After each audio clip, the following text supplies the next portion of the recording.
जी तो अस्सलाम वालेकुम। मुझे उम्मीद है कि आप एकदम ज़बरदस्त होंगे।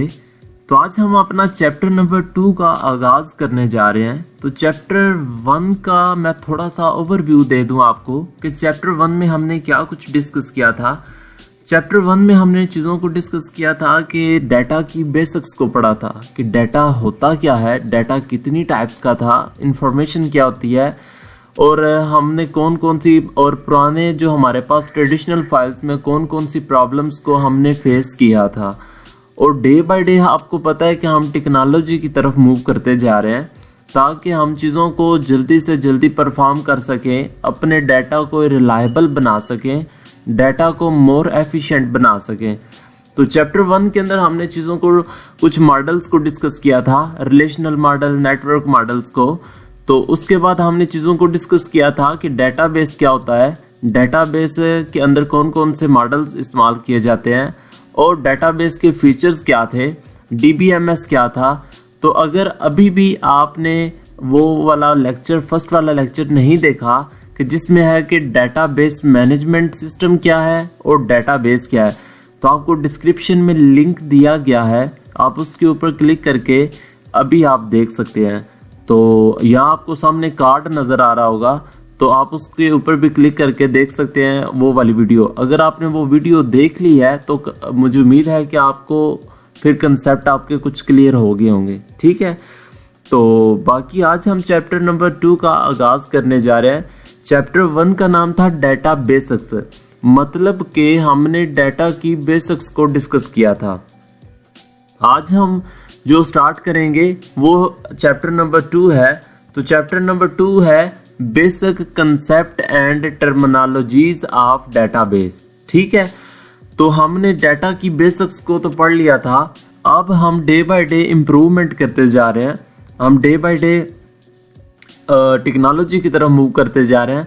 तो हमारी डेटाबेस के अंदर कौन सी टर्म्स यूज़ की जाती हैं, हम डेटाबेस के अंदर कौन कौन सी टर्म्स को पुकारते हैं, उसके अंदर डेटाबेस के अंदर जो बेसिक टर्मिनोलॉजीज हैं हम उनके कंसेप्ट देखेंगे। ठीक है, तो चैप्टर 2 का आगाज़ हम करते हैं। तो आप ये कुछ सवाल ऐसे हैं कि जो हम पिछले चैप्टर में पढ़ के आ चुके होंगे। ठीक है, आगे उनकी डिटेल होगी।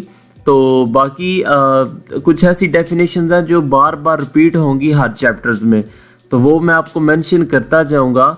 अगर यहाँ पे फील्ड आया है, रिकॉर्ड आया तो फाइल है, तो हमने ये लास्ट वाले चैप्टर में, चैप्टर 1 में इन चीज़ों को पढ़ लिया है। तो इसके बाद सेम यही डेफिनेशन आप अगले चैप्टर्स में डिस्कस करेंगे। ठीक है, तो स्टार्ट करते हैं जी। फील्ड क्या है, फील्ड क्या था, हमने ऑलरेडी पढ़ा था कि फील्ड क्या होता है कि हमारे पास एक या एक से ज़्यादा कम्बिनेशन ऑफ कैरेक्टर जो हो उसे कहते हैं फील्ड। आप एग्जांपल ले माइक्रोसॉफ्ट एक्सेल की, तो ये फील्ड है, रोल नंबर, नेम, जिसे आप कॉलम नेम देते हैं, डेटाबेस के अंदर हम इसे नाम देते हैं फील्ड्स का। ठीक है, तो ये एमएस एक्सेल के अंदर है। तो अगर हमने एमएस वर्ड के अंदर भी टेबल ड्रा किया था, तो टेबल के अंदर जो कॉलम्स नेम है उन्हें हम एमएस सक्सेस के अंदर उनको किस टर्म से पुकारते हैं, फील्ड्स के नाम से। ठीक है, तो ये आपकी फील्ड्स है। तो इसके बाद वो बुक में कह रहा है कि फाइल क्या होती है, रिकॉर्ड क्या होता है। तो आपके पास रिकॉर्ड, आपने जो फील्ड्स बनाई थी उनके अंदर उसके रिलेटेड जितना भी रिकॉर्ड होगा तो वो उसे कहते हैं रिकॉर्ड। तो ये भी हमारे पास एक सिंगल यूनिट होता है रिकॉर्ड का। तो each record represent a different entity, हर रिकॉर्ड, हर बंदे की एक अलग से एक शिनाख्त होती है जो कि उसका रिकॉर्ड होता है। फॉर एग्जाम्पल ये ऊपर फील्ड में दिया गया है कि फील्ड नेम है हमारे पास, employ ID, name, hire date, job title, phone. इसके अंदर इनके रिलेटेड हम इनके अगेंस्ट जितना भी डाटा एंटर करेंगे तो वो एक बंदे का रिकॉर्ड होगा, एक स्पेसिफिक ऑब्जेक्ट होगा, एक स्पेसिफिक एंटिटी का। ठीक है, नंबर 3 फाइल। फाइल क्या होता है कि आपके पास कुछ कलेक्शन ऑफ रिलेटेड रिकॉर्ड्स, आपकी एक फाइल में हजारों बंदों का रिकॉर्ड हो सकता है, 500% का रिकॉर्ड हो सकता है। तो आप जितना रिकॉर्ड सेव करना चाहें, तो रिकॉर्ड हम सेव कैसे करते हैं, डाटा सेट होता है। डाटा सेट क्या होता है कि हमारे पास जो एक पूरा मजमुआ होता है रिकॉर्ड का, उसे डाटा सेट कहते हैं। आप हार्ड डिस्क में डाटा को स्टोर कर रहे होते हैं, यूएसबी में, ऑप्टिकल डिस्क में, ठीक है। तो ये एक मीनिंगफुल आप नेम देते हैं, ठीक है। मीनिंगफुल नेम की आप एग्जांपल आप ऐसे देख लें। हम जाते हैं जी, हमने अभी ऑनलाइन लेक्चर चैप्टर 2 में जाए तो यहाँ पे मैंने लिखा हुआ है टेबल एग्जांपल, और चैप्टर 2 ये मैंने एक मीनिंगफुल इंफॉर्मेशन से अपनी फाइल को सेव किया था, और जब इसे ओपन किया तो ये देखें टेबल एग्जांपल, तो मुझे पता चल गया कि इस फाइल के अंदर कौन सा डाटा होगा, कौन सा रिकॉर्ड होगा। तो ये हमारे पास एक वर्ड की फाइल है और ये एक्सेल की फाइल है, ठीक है। तो मैं आपको साथ साथ प्रैक्टिकल एग्जांपल करवाता जाऊंगा।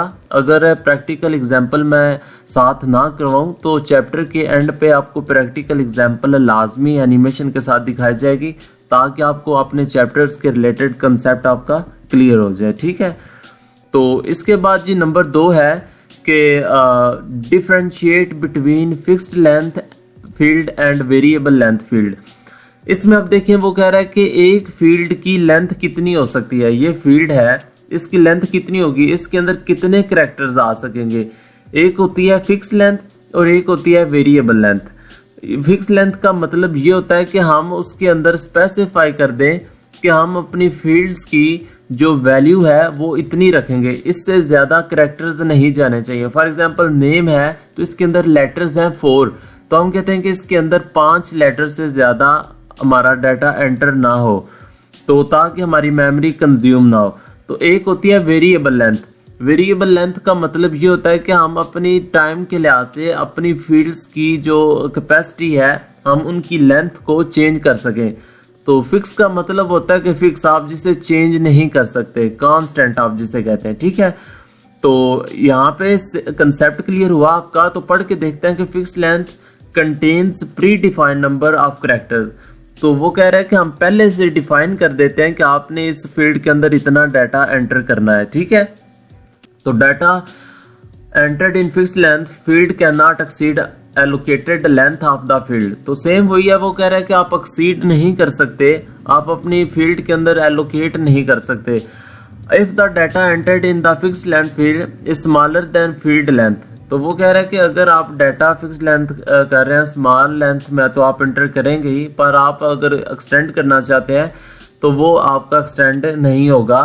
तो यहाँ पे आपकी स्टोरेज स्पेस जो है वो वेस्ट होगी, ठीक है।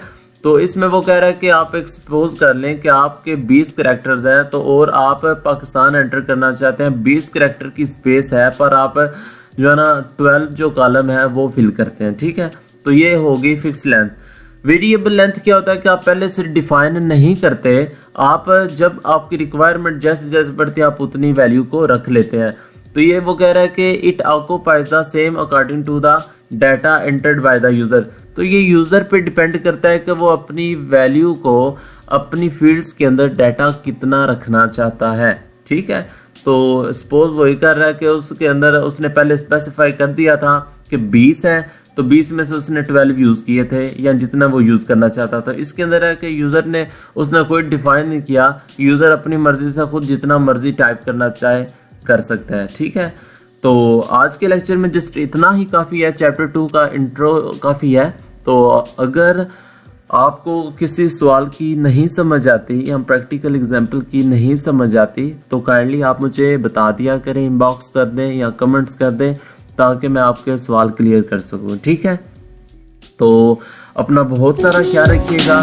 तो मिलते हैं अगले लेक्चर में, तब तक के लिए अल्लाह हाफिज़।